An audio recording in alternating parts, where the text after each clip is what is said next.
Hello, learners. I welcome you to the first lecture of week 3 in the course Environmental Politics, Theories, Concepts, and Debates. In this week, we will discuss environmental movements at the global level.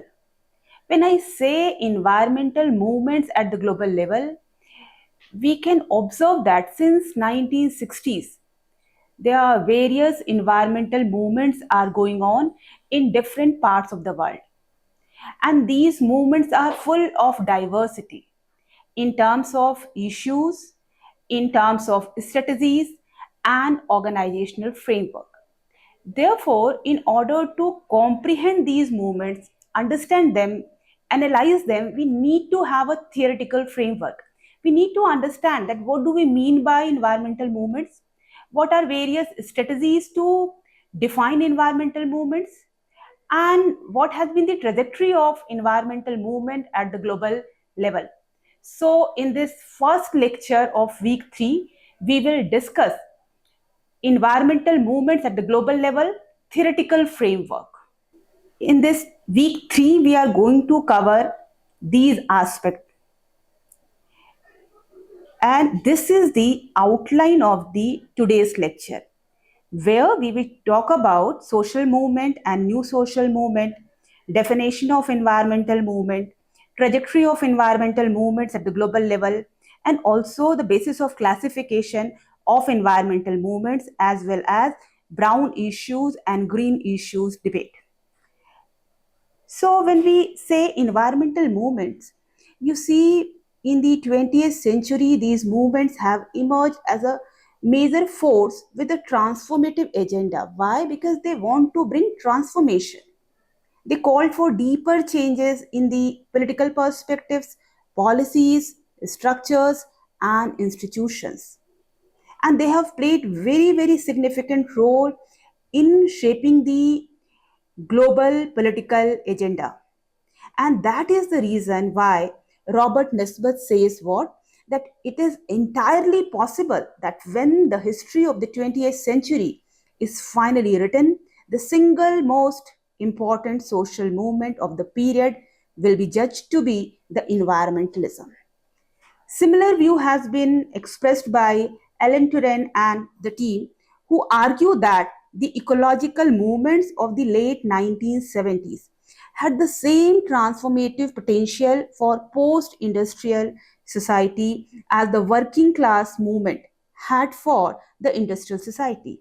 So what they are saying that the role of the environmental movements and ecological movements in late 1970s have played same role in the post-industrial society as has been played by working class movement during the industrial age. One very important contribution of environmental movement is that because it is associated with an issue which is of international concern beyond national boundaries, and therefore it led to the development of global civil society.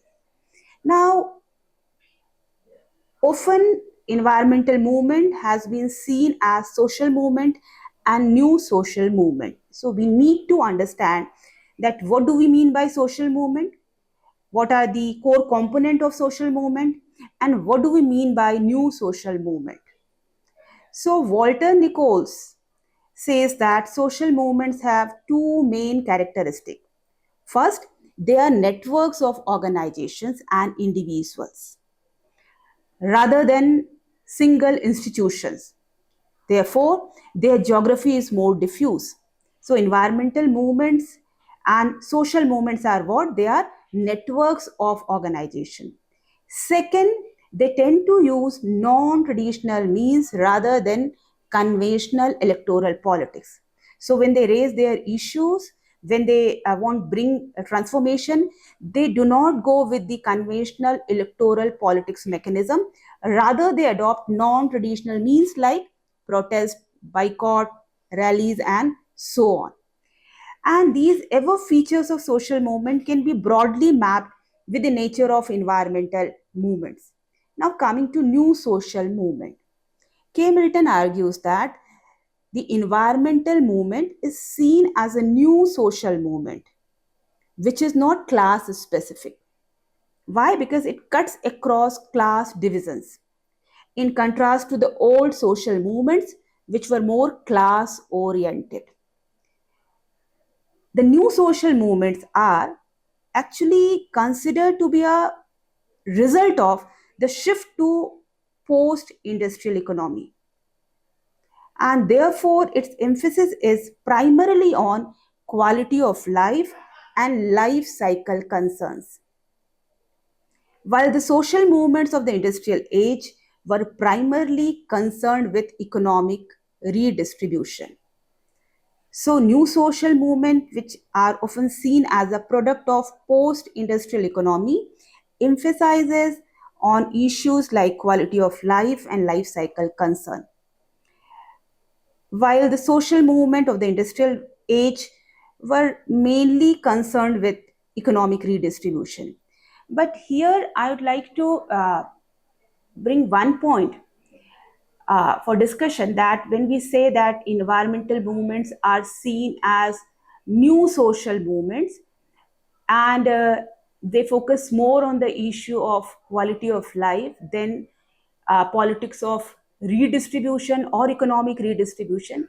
You see, when we see the environmental movements in the developing countries, so what would you find? That they basically focus on these two issues together.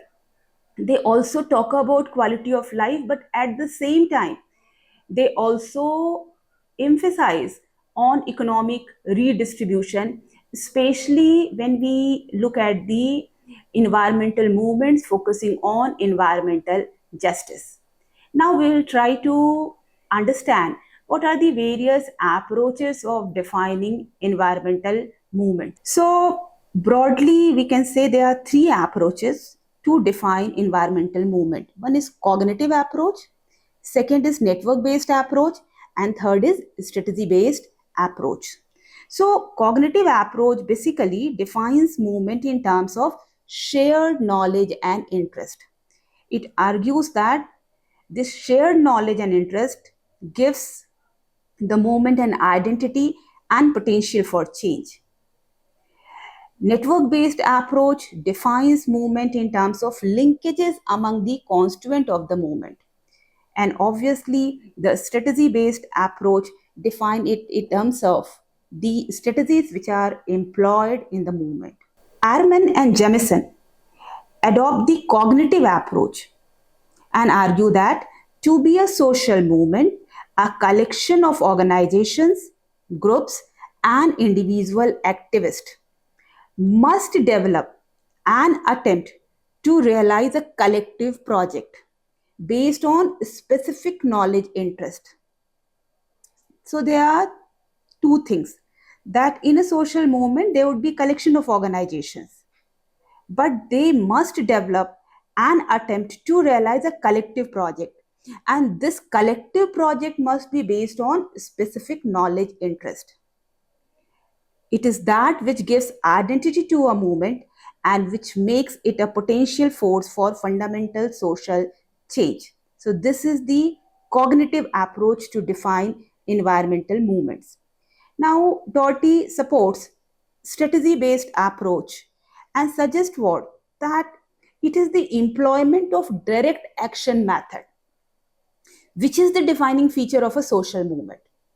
Doughty even says that the more institutionalized environmental organization, which do not adopt the method of protest, are not fit to be considered as green movement. So Doughty says that it is very important for any environmental movement to employ direct action method. However, Christopher Roots finds the above approaches very restrictive and narrow and prefers to adopt a network-based approach. He says that environmental movement is a loose, non-institutionalized network of informal interactions that may include individuals, groups who have no organizational affiliation, and organizations of varying degree of formalities. that are engaged in collective action, motivated by shared identity or concern about environmental issues. So, in this definition, what is emphasized that it is a loose, non institutionalized network of informal interaction. It is very important that there should be a network.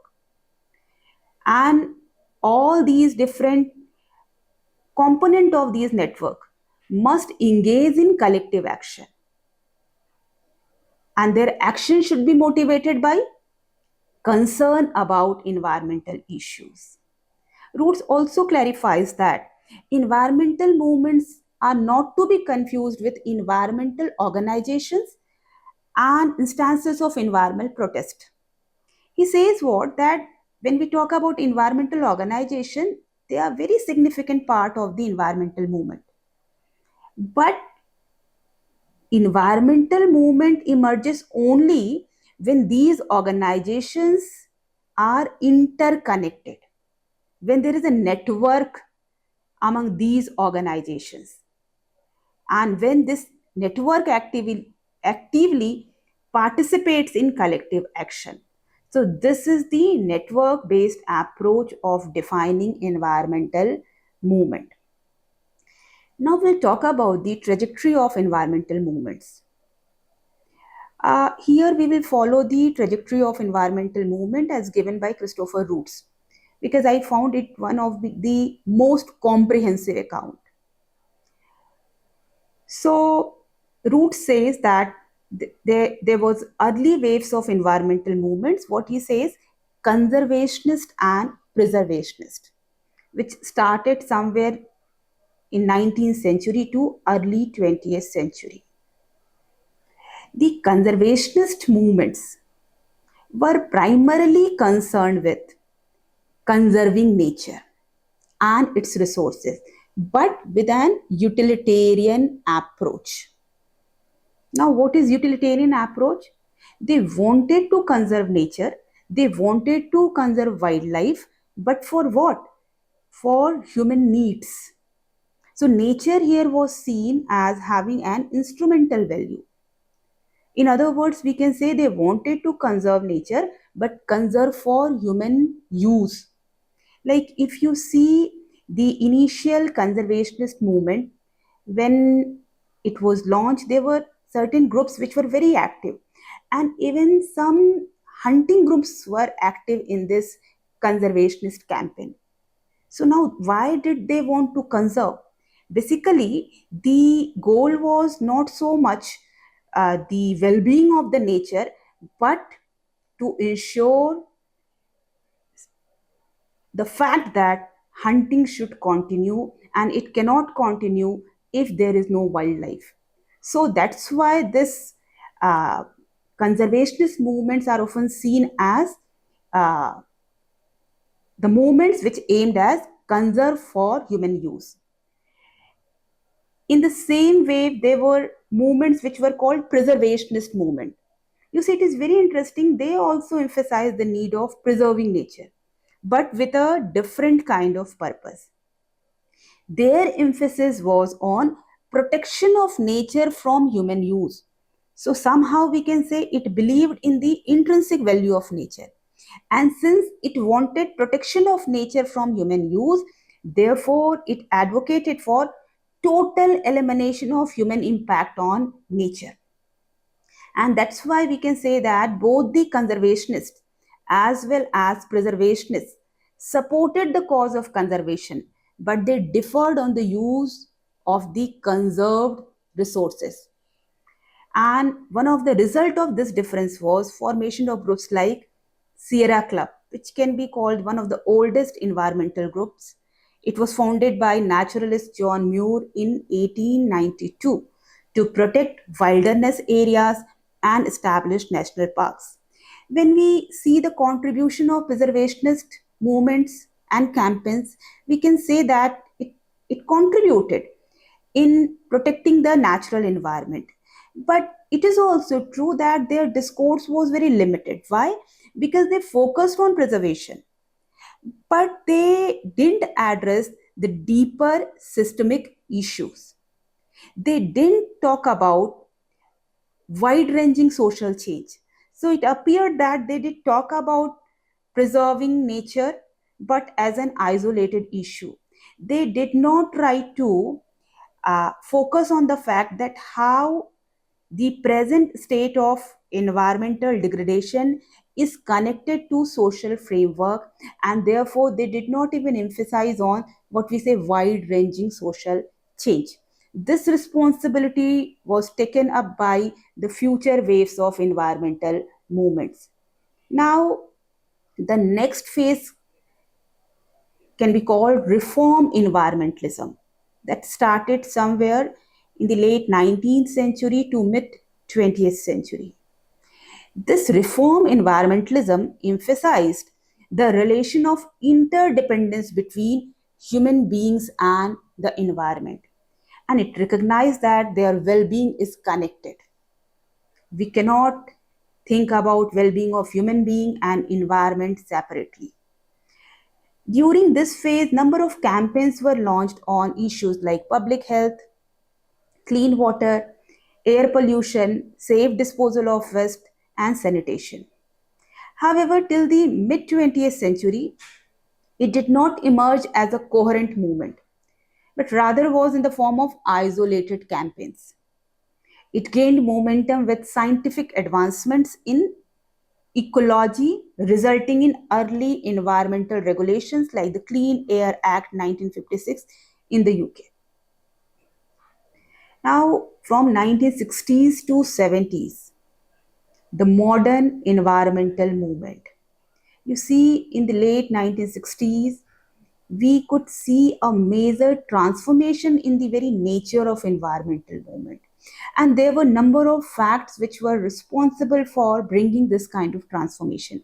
First, there were new scientific discoveries, which made it very clear that the environmental concerns are the prime concern of the present time, and the kind of life we are leading, the kind of consumption pattern we are following, it is taking us towards our own decay.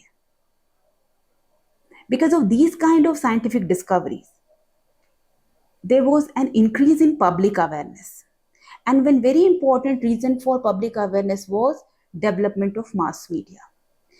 Why? Because with the development of mass media, these environmental concerns and environmental awareness could reach every household.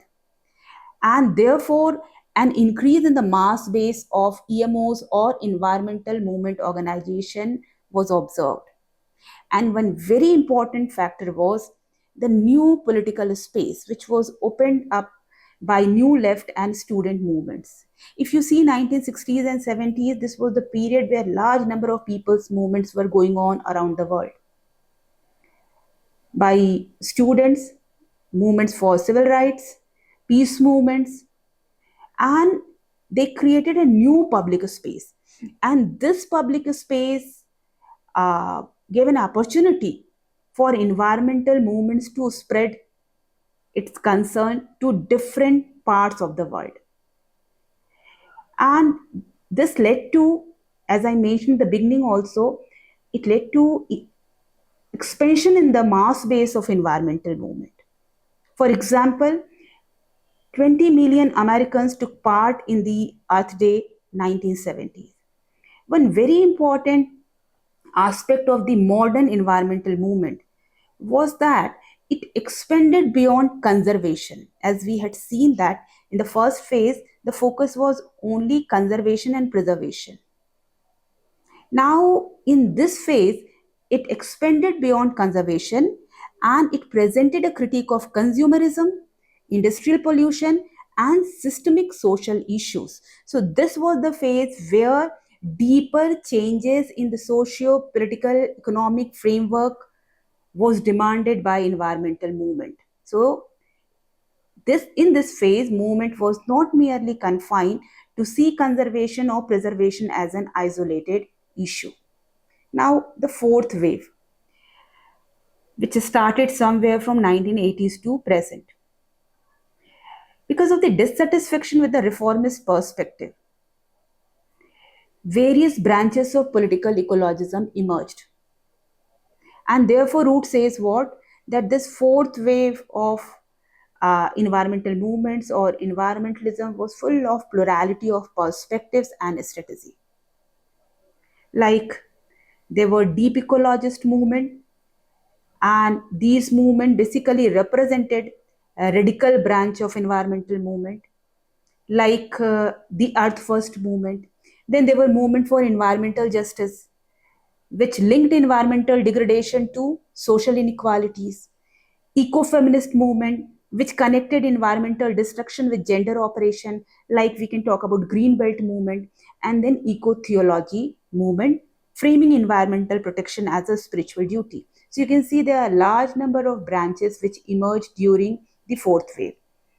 One very important feature of the fourth wave was also the institutionalization of environmentalism that led to the rise of green parties in politics, formal environmental movement groups working within legal and governmental framework.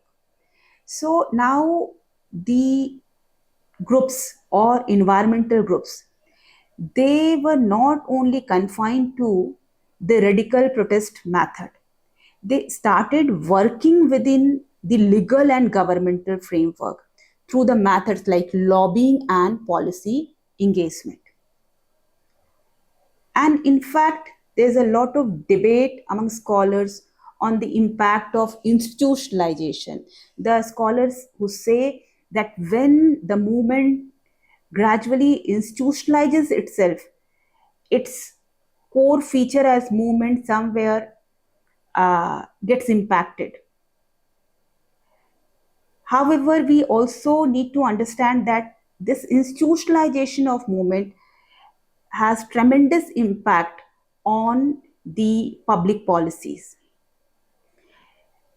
In this wave, one can also observe that there was development of transnational environmental activism with organizations like Greenpeace and the Worldwide Fund for Nature having influence on global policies. So these transnational environmental organizations, they are doing what? They are trying to create an impact on the policy making at the global level, and they are very much concerned for ensuring that environmental issues must be the key component of global political agenda. So on the basis of this trajectory of environmental movement, we can see that it has evolved from elite driven conservationism. As we had seen in the beginning, it was a kind of conservationist movement which was launched by a particular group, to mass mobilization and institutionalization.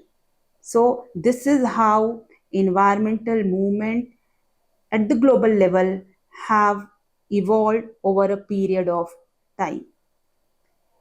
Now I'll talk about classification of environmental movements at the global level. Here, what we will try to understand what can be the basis of classification. If we, as I said in the beginning only, that there are a large number of movements which are going on in different parts of the world. Now, how to compare these movements?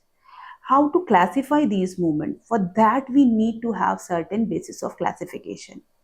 Here, I'll discuss mainly 4 bases of classification, but you see there can be other bases as well.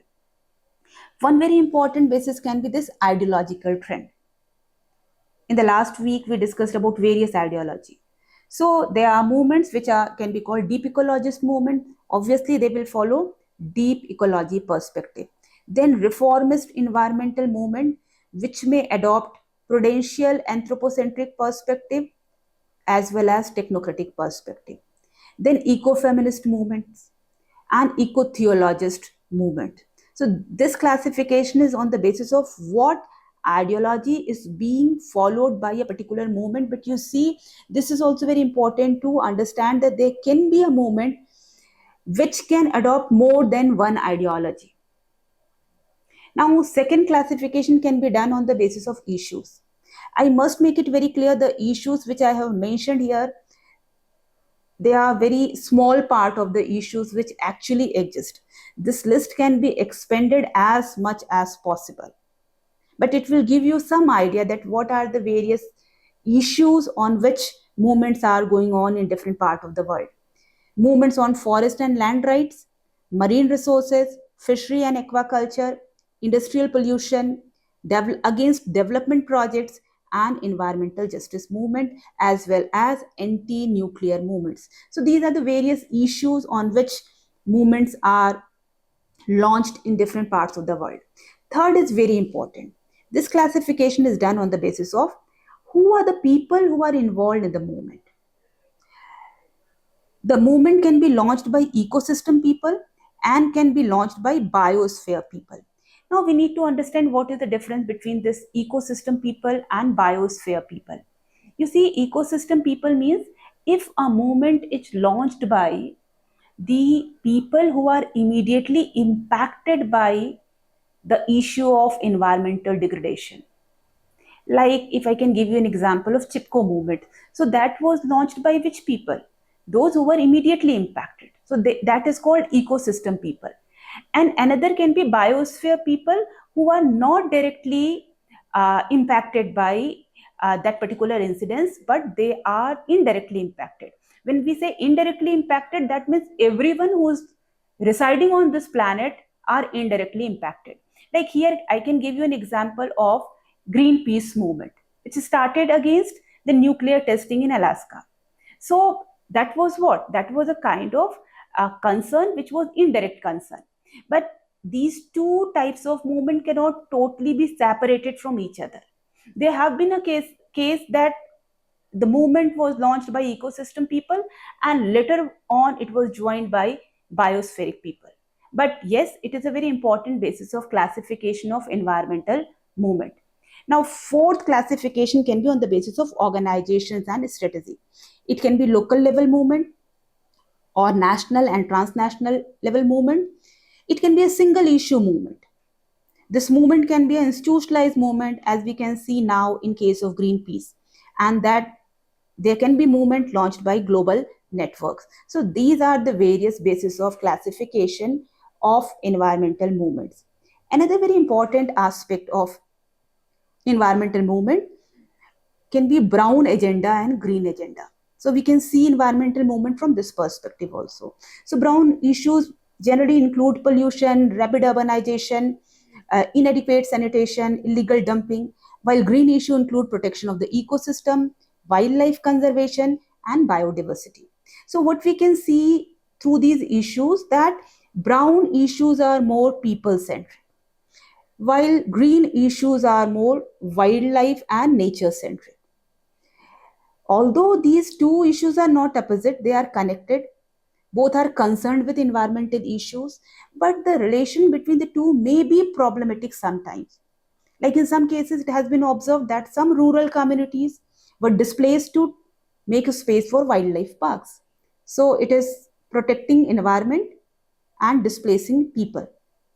So critics argue that wildlife conservation at the cost of people can never foster a green feeling among those who are negatively affected by the system. And moreover, it has also been seen that it is the poor people often who are subjected to this adverse impact. A very important study has been done on this debate on green agenda and brown agenda.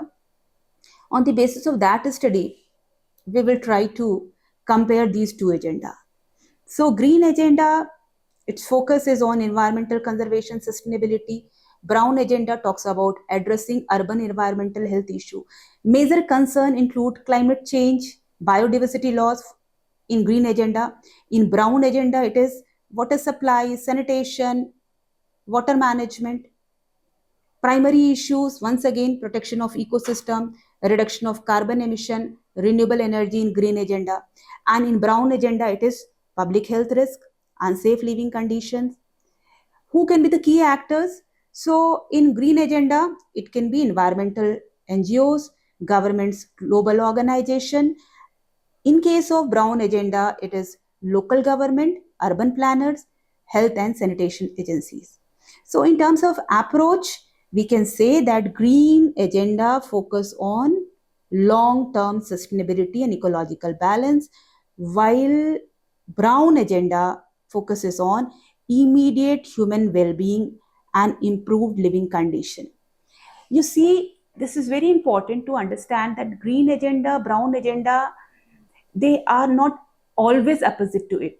You can find such movements where a movement is talking about green agenda as well as brown agenda. But there can be few movements which exclusively talks about, which only talks about green agenda. And when it happens, there may be a possibility of some kind of clash. So these are the references that I have used in my lecture. And these are the activity questions. You have to differentiate between cognitive and network based approach of defining environmental movements that we discussed in the beginning. Examine the stages of evolution of environmental movements at the global level. And third one, identify the cases of conflict between green agenda and brown agenda in the Indian context. So thank you, learners. We discussed about the theoretical framework to understand environmental movements at the global level. And I hope that this lecture would help you to comprehend the differences among these movements in terms of their strategy, in terms of the issues which they raise, in terms of their organizational framework. So thank you. Now we'll meet in the next lecture.